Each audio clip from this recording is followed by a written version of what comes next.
ആകാശത്ത് വിസ്മയ കാഴ്ചകൾ ഒരുക്കി ബഹ്റൈനിൽ നടന്ന അന്താരാഷ്ട്ര എയർ ഷോ സമാപിച്ചു. വൻ ജനപങ്കാളിത്തത്തോടെയായിരുന്നു 3 ദിവസങ്ങളിലായി നടന്ന വ്യോമയാന പ്രദർശനം. ബഹ്റൈൻ രാജാവ് ഹമദ് ബിൻ ഈസാൽ ഖലീഫയുടെ രക്ഷാധികാരത്തിൽ സഖീറ എയർബേസിൽ നടന്ന എയർ ഷോ മുൻ വർഷങ്ങളിലേതിനേക്കാൾ വിജയകരമായി സംഘടിപ്പിക്കാൻ സാധിച്ചതായാണ് അധികൃതരുടെ വിലയിരുത്തൽ. സംരംഭകർക്കും വ്യവസായികൾക്കും നിക്ഷേപകർക്കും വിപുലമായ അവസരങ്ങൾ ഒരുക്കാൻ എയർ ഷോ വേദിയൊരുക്കി. ലോകത്തെ വൻകിട വിമാന കമ്പനികളിൽ നിന്നുള്ള മാനേജ്മെന്റ് പ്രതിനിധികളും വ്യോമയാന പ്രതിരോധ മേഖലയിലെ പ്രമുഖരും നിക്ഷേപകരും എയർ ഷോയിൽ പങ്കെടുത്തു. 59 രാജ്യങ്ങളിൽ നിന്നുള്ള 226 സിവിലിയൻ സൈനിക പ്രതിനിധികളടക്കം ആഗോള എയർസ്പേസ് സ്ഥാപനങ്ങൾ ഉൾപ്പെടെ 177 സംഘടനകളിൽ നിന്നുള്ള പങ്കാളിത്തവുമുണ്ടായി. 125ലധികം വിമാനങ്ങൾ പ്രദർശിപ്പിച്ചു. വിമാനങ്ങളുടെ എണ്ണത്തിൽ 2022 എയർ ഷോയിനേക്കാൾ 25% വർധനവുണ്ടായി.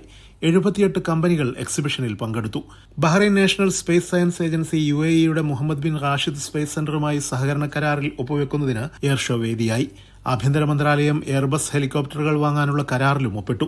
അടുത്ത വർഷത്തോടെ അമേരിക്കയിലേക്ക് ഗൾഫ് എയറിന്റെ നേരിട്ടുള്ള സർവീസുകൾ തുടങ്ങാനും ധാരണയായി. അന്താരാഷ്ട്ര എയർ ഷോയുടെ 4ാം പതിപ്പ് വൻ വിജയമാണെന്നും മികച്ച അന്താരാഷ്ട്ര പ്രദർശനങ്ങളും സമ്മേളനങ്ങളും വിജയകരമായി നടത്തുന്നതിന് രാജ്യത്തിന് സാധിക്കുമെന്നതിന്റെ തെളിവ് കൂടിയാണിതെന്നും ഗതാഗത ടെലികമ്മ്യൂണിക്കേഷൻ മന്ത്രി Sheikh Abdullah bin Ahmed bin Abdullah Al Khalifa അറിയിച്ചു. ബഹ്റൈനിലെ അടുത്ത അന്താരാഷ്ട്ര എയർ ഷോ 2026 നവംബർ 18 മുതൽ 20 വരെ നടക്കുമെന്നും അദ്ദേഹം പറഞ്ഞു.